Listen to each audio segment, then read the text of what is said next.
অসমত ব্ৰহ্মপুত্ৰ গুৱাহাটীৰ বিপদসীমাৰ ওপৰেদি বৈ আছে কিন্তু আমাৰ বাবে এটাই সুখৰ কথা বা আমি এটা সন্তুষ্টিৰ কথা বুলি কম যে ডিব্ৰুগড়ত ফ্লাড ৱাটাৰ বঢ়া নাই ডিব্ৰুগড়ত যোৱা 3 দিন আগতে বাঢ়িছিলে ডিব্ৰুগড়ৰ পানীটো গুৱাহাটীত আহিছে গুৱাহাটীত আজি বিপদসীমাৰ ওপৰত আছে ইনফেক্ট গুৱাহাটীৰ পানীতকৈ ব্ৰহ্মপুত্ৰৰ পানী আজি ওপৰত আছে আৰু কিন্তু পানীটো যেতিয়া নামি যাব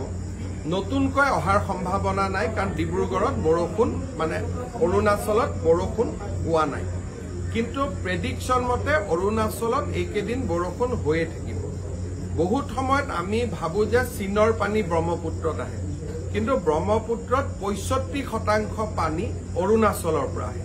65% of water actually comes from Arunachal Pradesh আৰু সেই কাৰণে অৰুণাচলৰ বৰষুণৰ ওপৰতে গোটেইটো নিৰ্ভৰ কৰে আমি লক্ষ্য ৰাখি থাকিম আৰু বৰাক উপত্যকাত পৰিৱেশটো যথেষ্ট চিন্তনীয় হৈ আছে লখিমপুৰত চিন্তনীয় হৈ আছে কপিলী নদীৰ কাষৰ অঞ্চলবিলাকত চিন্তনীয় হৈ আছে বোকাখাততো আজি পানী অলপ আছে কাৰণ ব্ৰহ্মপুত্ৰৰ পানীটো ডিব্ৰুগড়ৰ পৰা নামি আহি আছে